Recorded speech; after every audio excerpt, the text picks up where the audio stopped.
Hello, in front of me I've got ASUS Zenfone 9. In this video I'll show you how to use Google Assistant on lock screen.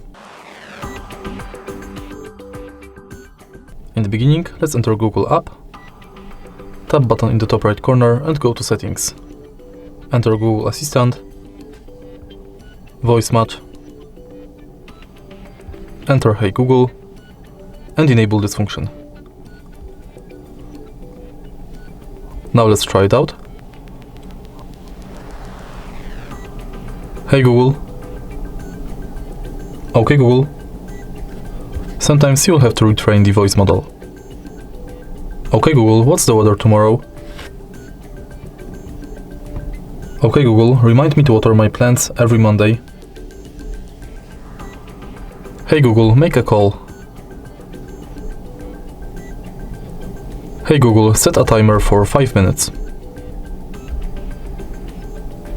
Tap finish and let's try it out again. Okay Google. Now that you are sure it's working, let's go back. Enter lock screen. And make sure that this function is enabled.